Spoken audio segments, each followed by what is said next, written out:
هذه التماثيل التي أنتم لها عاكفون قالوا وجدنا آباءنا لها عابدين قال لقد كنتم أنتم وآباؤكم في ضلال مبين قالوا أجئتنا بالحق أم أنت من اللاعبين قال بل ربكم رب السماوات والأرض الذي فطرهن وأنا على ذلكم من الشاهدين وتالله لأكيدن أصنامكم بعد أن تولوا مدبرين صدق الله العلي العظيم اللهم صل على سيدنا محمد النبي الأمي وعلى آله وأصحابه وبارك وسلم تسليما كثيرا كثيرا سورة الأنبياء जी आयत नंबर 51 का तिलावत आहे। अल्लाह तबारक व तआला इन तौहीद जे मज़मून खे रब सां जारी रखण फरमायो। हज़रत मूसा अलैहिस्सलातु वस्सलाम ऐं हज़रत हारून अलैहिस्सलाम जे लाइ बि अल्लाह पाक ॿुधाइण फरमायो त असां उन्हनि खे बि पंहिंजो किताब तौरात ॾेई करे असां उन्हनि खे हिदायत जो रस्तो ॾेखारियोसीं। उन्हनि पंहिंजी क़ौम वारनि खे हिदायत जो रस्तो ॾेखारण फरमायो। ऐं उन खां बाद में अल्लाह पाक हिननि आयतुनि जे अंदरि हज़रत इब्राहीम अलैहिस्सलातु वस्सलाम जो अल्लाह साईं वाक़ियो ज़िक्र करणु फरमायो जेको इंतहाई अहम वाक़ियो आहे। ऐं हज़रत इब्राहीम अलैहिस्सलातु वस्सलाम अक़ली ऐं नक़ली दलीलनि सां अल्लाह जी वहदानियत खे पंहिंजी क़ौम जे मथां ज़ाहिर करे उन्हनि खे हिकिड़ी दावत ॾिनई। फरमाई त जहिड़ी तरह तव्हां इन्हनि पंहिंजे माबूदनि खे सॾियो था ऐं हथ सां उन्हनि खे मिटीअ मां ठाहे करे या पथरनि मां उन्हनि खे तराशे करे बुत ठाहे वरी उन्हनि जे साम्हूं हथ ॿधी वियो था, उन्हनि जे साम्हूं सजदा कयो था, त चई त इहे त तव्हांजो न नफ़ो पहुचाए सघनि था न नुक़सानु पहुचाए सघनि था। तव्हांखे नफ़ो नुक़सानु छा पहुचाईंदा? पंहिंजे नफ़े नुक़सान जा मालिक बि न आहिनि। जहिड़ी तरह अल्लाह फरमायो त ला यस्ततीऊन नस्र अनफुसिहिम, इहे त पंहिंजे नफ़्सनि जे नफ़े नुक़सान जा मालिक बि न आहिनि। त ॿिए इंसान खे जेको आहे इहे नफ़ो नुक़सानु कहिड़ी तरह पहुचाईंदा? इहा शइ मुमकिन न आहे। अल्लाह पाक हज़रत इब्राहीम अलैहिस्सलातु वस्सलाम जे इन तौहीद वारे ज़िक्र खे उन क़ौम सां मकालमे खे हता के साम्हूं जेको आहे इब्राहीम अलैहिस्सलाम जो वालिद साहब हुयो, उन पंहिंजे वालिद साहब जे एतिराम वल्दियत वारे एतिराम खे साम्हूं रखंदे उनखे तौहीद जी दावत ॾिनी ऐं उनखे ॿुधायईं त हे मुंहिंजा अब्बा आहे त मुंहिंजो अब्बो। पर जिते पंहिंजे अल्लाह जे ताबेदारी ऐं इबादत जो मसइलो ईंदो उते जेकॾहिं वालिद साहब बि जेकॾहिं अल्लाह जी वहदानियत खे छॾे करे ग़ैरुल्लाह जी इबादत कंदो त मां न सिर्फ़ इहो त चुप करे वेहंदुसि बल्कि उन पंहिंजे वालिद साहब खे बि दीन जी ऐं तौहीद जी अल्लाह जे वहदानियत जी दावत ॾींदो रहंदुसि। इहो हिकिड़ो अल्लाह पाक इब्राहीम अलैहिस्सलातु वस्सलाम जो वाक़ियो जेको आहे क़ुर जे अंदरि ज़िक्र करणु फरमाई। इब्राहीम अलैहिस्सलातु वस्सलाम अल्लाह जो प्यारो नबी हुयो, जद्दे अमजद हुयो रसूलुल्लाह सल्लल्लाहु अलैहि वसल्लम जन जो। ऐं उन जेको आहे तौहीद जे अंदरि उन क़ुर्बानियूं तमामु घणियूं क़ुर्बानियूं ॾिनियूं, हता के उन्हनि जे मथां आज़माइशूं बि तमामु घणियूं आयूं। उन्हनि आज़माइशुनि जे अंदरि इब्राहीम अलैहिस्सलाम सब्र बि कयो, हता के पंहिंजी जान बि जोखे में विधई, पंहिंजो घर बार छॾे ॾिनई, हिजरत करण जे लाइ जेको आहे तयारु थी वियो, पंहिंजे अबे अम्मा जे घर खे छॾण जे लाइ तयारु थी वियो। पर जेको आहे अल्लाह जी वहदानियत जे अंदरि अल्लाह तबारक व तआला जी इबादत में कंहिं बि क़िस्म जी घटिताई जेका आहे इब्राहीम अलैहिस्सलातु वस्सलाम बर्दाश्त न कई। इहो हिकिड़ो इब्राहीम अलैहिस्सलातु वस्सलाम जो हिकिड़ो सिधो जेको आहे असांजे लाइ नतीजो ऐं सबक़ जेको आहे न इंसान ज़ात जे लाइ अल्लाह पाक खे अहिड़ो वणियो इहो सबक़ जो उन सबक़ खे अल्लाह साईं क़ुर मुक़द्दस जे अंदरि जॻह ॾियणु फरमाई। माना इहा ॻाल्हि मालूम थी वई त भली जेको आहे दुनिया हिकिड़ो इंसान जी इबादत खे, माना जंहिंखे सवलनि लफ़्ज़नि में चइजे त मज़हब खे भली दुनिया टारगेट करे, भली दुनिया चवे त मज़हब जेको आहे दुनिया जे अंदरि फसादात फैलाया आहिनि, दुनिया जे अंदरि जेको आहे नुक़सान कया आहिनि, मज़हबी माण्हू जेके इंतिहा पसंदि आहिनि, दुनिया छा बि चवंदी रहे, पर मोहम्मद अरबी सल्लल्लाहु अलैहि वसल्लम जन पंहिंजी सॼी ज़िंदगी जे अंदरि अरब जे अंदरि इस्लाम जी दावत ॾेई करे पूरी दुनिया जे मथां इहो वाज़े करणु फरमायो त काइनात जे अंदरि सभ खां जेकॾहिं अमन वारो दीन आहे त उहो सिर्फ़ु ऐं सिर्फ़ु इस्लाम वारो दीन आहे, ॿियो को बि दीन न आहे। ऐं मज़हब खे छॾे करे इंसान जेको आहे कॾहिं बि कामयाब नथो रही सघे। मज़हब माना हिकिड़ो पंहिंजे उसूल ऐं तरीक़े सां दीन ऐं शरीयत ते अमल करण खे मज़हब चइबो आहे। तो हर इंसान कंहिं न कंहिं तरीक़े सां पंहिंजे मज़हब जे अंदरि फाथल आहे, पर उहो सिर्फ़ु तानो ॾींदा आहिनि सिर्फ़ु मुस्लमाननि खे। हिंदू पंहिंजे मज़हब में फाथल, ईसाई पंहिंजे मज़हब में फाथल, यहूदी पंहिंजे मज़हब में फाथल।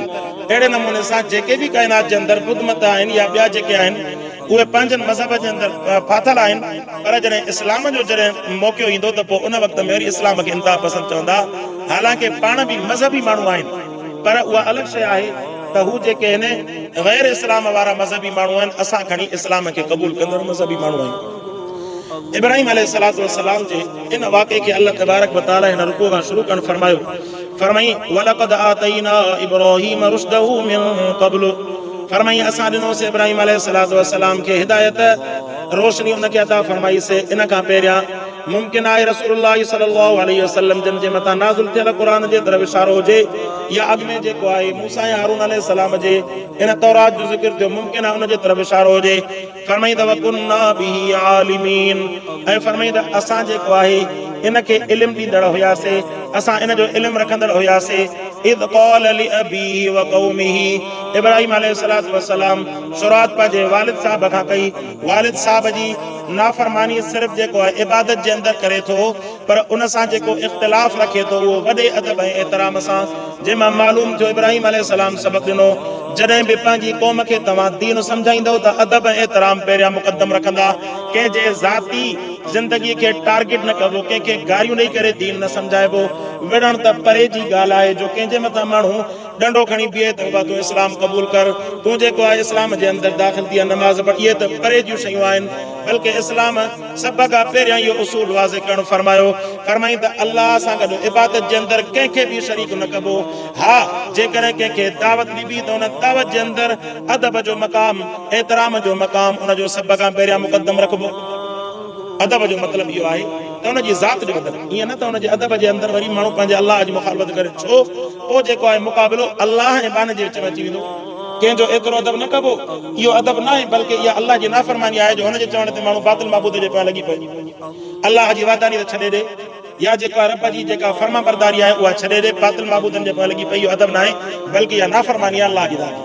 अदब इहो कबो जो हुनजे ज़ाती ज़िंदगी जो, ज़ाती शख़्सियत जो एतिराम कबो, हुन सां अख़लाक सां पेश अचिबो, किरदार सां सोणे जेको आहे तरीक़े सां हुन सां पेश अचिबो। बाक़ी पंहिंजे मौक़ुफ़ जे अंदरि एॾी मज़बूती हुजे जो सॼी काइनात ऊंधी थी पए, अलाह खां सवाइ ॿिए जी इबादत जो इंसान सोचे थी। मौक़ुफ़ वरी एॾो मज़बूत, अख़लाक बि आला नंबर जो हुजे ऐं मौक़ुफ़ वरी पंहिंजो एॾो मज़बूत हुजे, सॼी दुनिया गैरुल्लाह जी ताबेदार बणिजी पवे, हुनजी इबादत कंदड़ बणिजी पवे। मुस्लमान जेको आहे अकेलो ख़ालिक वाहिद अल्लाह जेको आहे अल्लाह जी वादानियत जी ताबेदारी जे अंदरि मज़बूत बीठो हुजे, जो को हुनखे लोॾाए बि न सघे।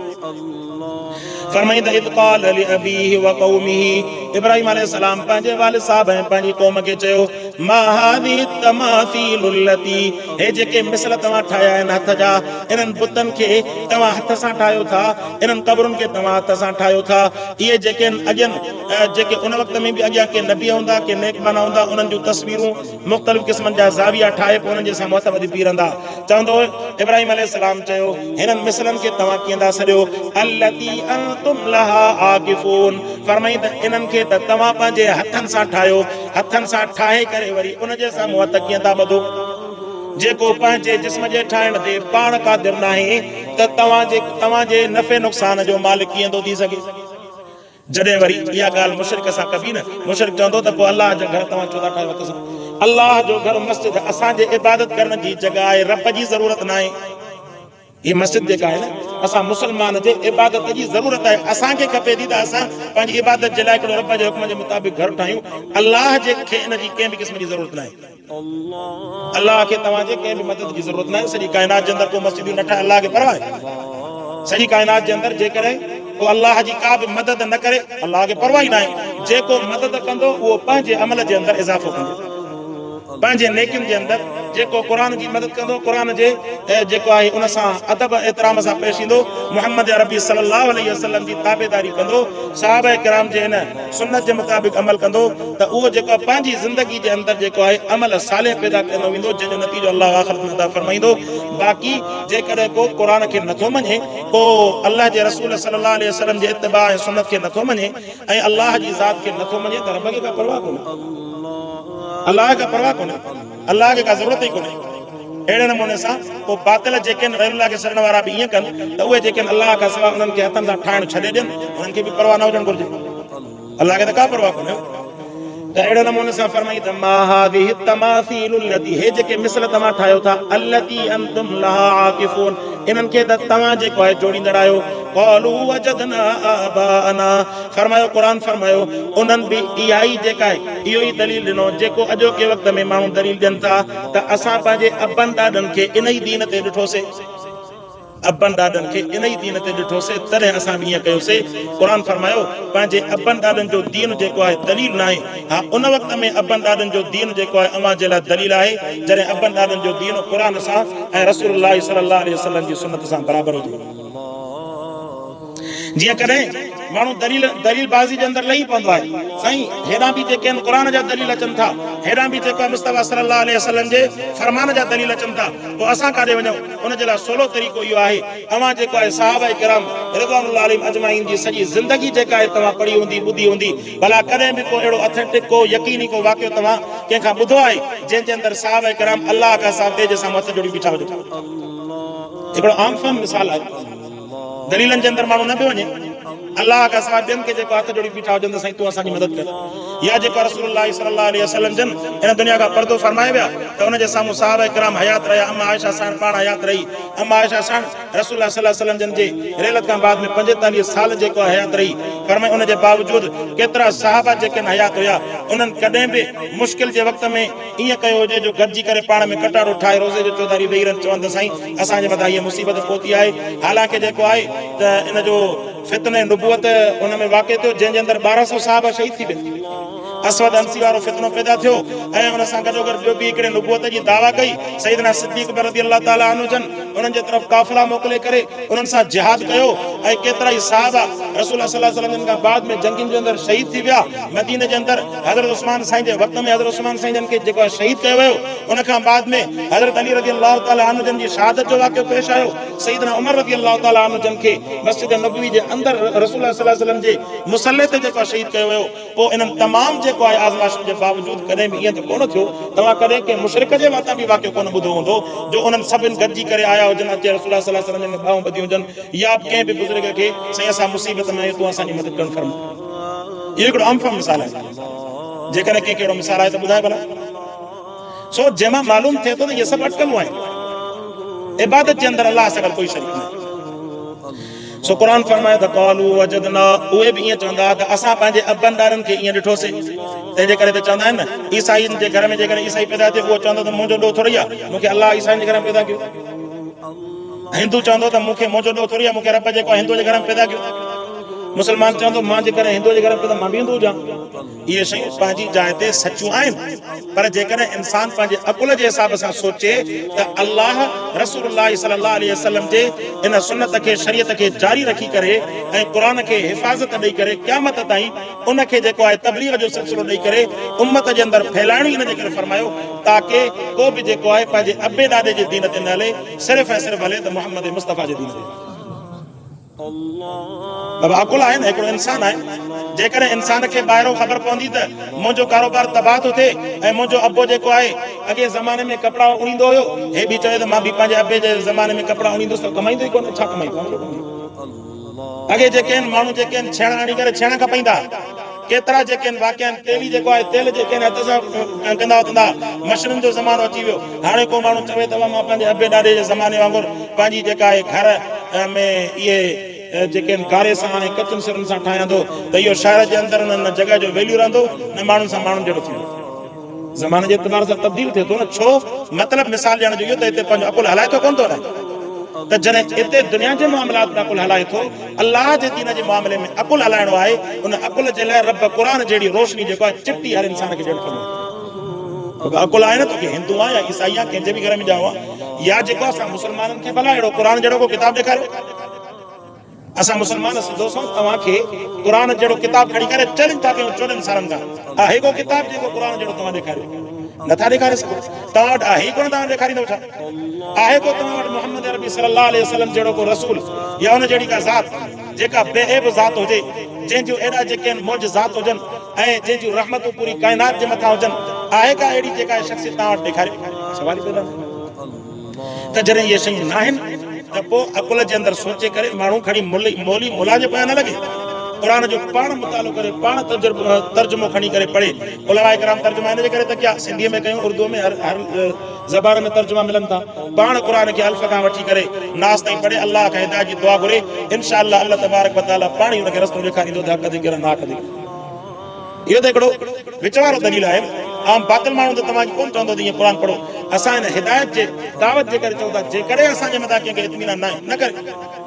असां कोन था चऊं त पोइ असां इत्मीनान करे असां चवण था को कंदो बि कोन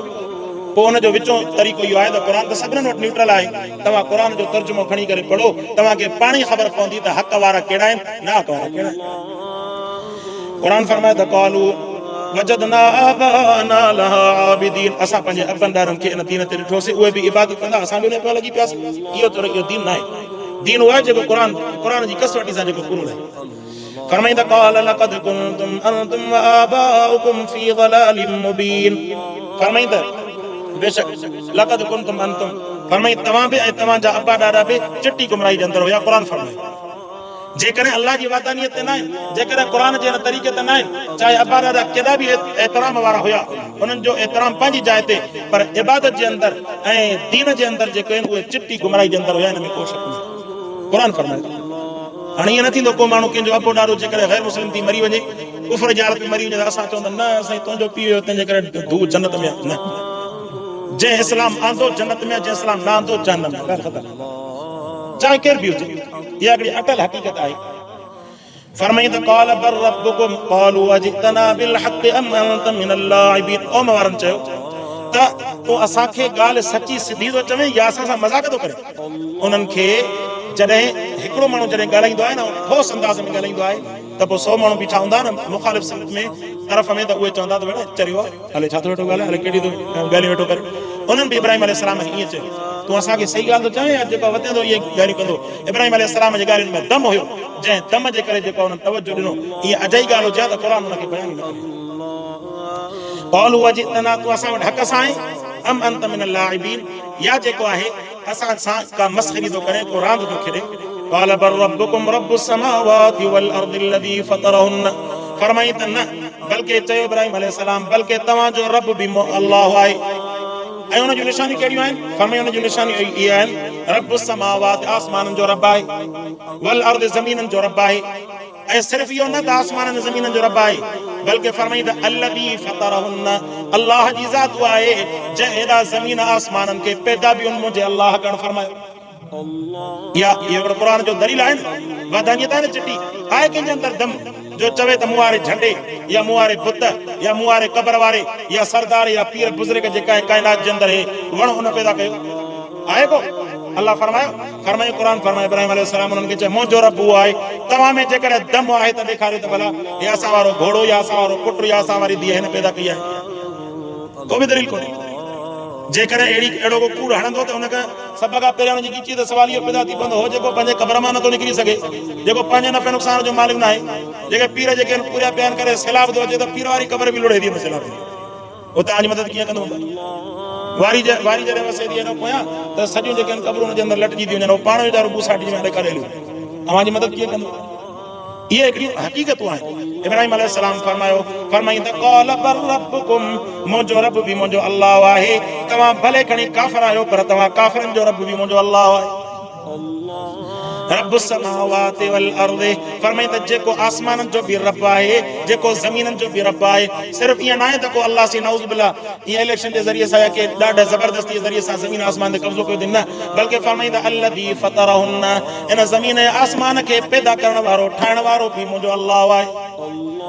वाना अला दालिकुम मिन शाहिदीन ऐं फरमाईंदा मां तव्हांजे मथां इन ॻाल्हि खे ॿुधाइण ते तव्हांजे मथां गवाह थींदड़ आहियां फरमाई त मां तव्हांखे इहा ॻाल्हि ॿुधाई थो वञा, पोइ मथां सुभाणे चवंदा असांखे इहा ॻाल्हि न ॿुधाई। वतल्लाहि लअकीदन्न अस्नामकुम। ऐं हुन खां बाद में इब्राहिम अलैहिस्सलाम उन्हनि सारे हिकिड़ो ॿियो बि वाइदो कयो कि तव्हां वेंदा आहियो न मेलनि ठेलनि ते, हितां हाणे माबूद जेके हिते पिया हूंदा आहिनि इहे त न घुमी सघनि न कुझु करे सघनि, पंहिंजे बुतखाने में बुत रखी वेंदा आहियो, ॾिसो त मां इन्हनि खे बि सबक़ थो सेखारियां। उहो अलाह जो नबी हुयो, असांखे कंहिंजे बातिल कंहिंजे बुतखाने में वञी करे कंहिंजे झंडे खे टोड़ न जी आहे, कंहिंखे इहो हुकुम न आहे। इब्राहिम अलैहिस्सलाम जी मिसाल ॾिसी करे इब्राहिम अलैहिस्सलाम अलाह जे हुकुम जे तहत इहो कमु कंदो हुयो। असांखे को अहिड़ो हुकुम न आहे जो वञी करे कंहिंसां वञी अहिड़े क़िस्म जो अमल कयूं। हा, ज़बान सां तबलीग कबी, एतिरा असां दावत जेको आहे जे चवंदा आहिनि न त डंके के चोट पर माना खुली करे जेको आहे दावत ॾिनी, चाहे कंहिंखे सुठी लॻे ख़राब लॻे परवाह न। तौहीद जेका आहे चिटी वाज़े बयान कबी, कंहिंखे सुठी लॻे ख़राब लॻे, को कंहिंजो रिज़्क़ बंदि कोन थो करे सघे। तंहिंजे करे लापरवाह थी करे माण्हू अलाह जी, हा जीअं मां अर्ज़ कयां त शख़्सियत जो एतिराम ज़रूरु आहे, पर जिते अलाह जी वादानी जी ॻाल्हि ईंदी ॻाल्हि चिटी कबी, कंहिंखे गार न ॾिबी, बाक़ी इहा ॻाल्हि चिटी कबी त ख़ालिस जेको आहे इबादत जे अंदरि जे को बि शरीक न आहे सवाइ अलाह जी ज़ात जे, मुंहिंजो अलाह अकेलो आहे पंहिंजी इबादत जे अंदरि वहदहू ला शरीक आहे। इहा ॻाल्हि चिटी कबी, चाहे कंहिंखे बुरी लॻे सुठी लॻे फ़र्क़ु न थो पए, को कंहिं मारी न कोन थो करे। सो केतिरा असां दावत कंदा आहिनि साईं फलाणनि खे जेका ॻाल्हि ख़राब लॻी मूंखे ख़ुशि थी आहे, वञी ख़राब लॻी, असां क़ुर जी ॻाल्हि कयूं था ख़राब थी लॻे भली कहिड़ो असांखे रिज़्क़ पुॼाइनि बि तॾहिं बि जेको आहे क़ुर सां वफ़ादारी जो नतीजो आहे जो माण्हू ॻाल्हि वादानी जी चिटी करे। बाबा अलाह जेको आहे इबादत जे अंदरि अकेलो आहे, कोई शरीक न आहे। फरमाई त वतल्लाहि लअकीदन्न, इब्राहिम अलैहिस्सलाम चयो मां तव्हां वारे इन्हनि खे बि सबक़ सेखारींदुसि, लअकीदन्न अस्नामकुम, तव्हांजे बुतनि खे सबक़ सेखारींदुसि, बाद अन तुवल्लू मुदबिरीन, जॾहिं तव्हां पुठी ॾेई करे हलिया वेंदव पोइ वरी मां इन्हनि सां बि इन्हनि खे बि सबक़ सेखारींदुसि, ॾिसूं कीअं था मदद कनि, तव्हांजी त मदद कोन था कनि, पंहिंजो जिस्म ॾिसूं कीअं था बचाइनि। अलाह पाक खां दुआ आहे अलाह जे क़ुर खे सम्झण अमल करण जी तौफ़ीक़ अता फरमाए। आख़िर दावाना अल्हम्दुलिल्लाह।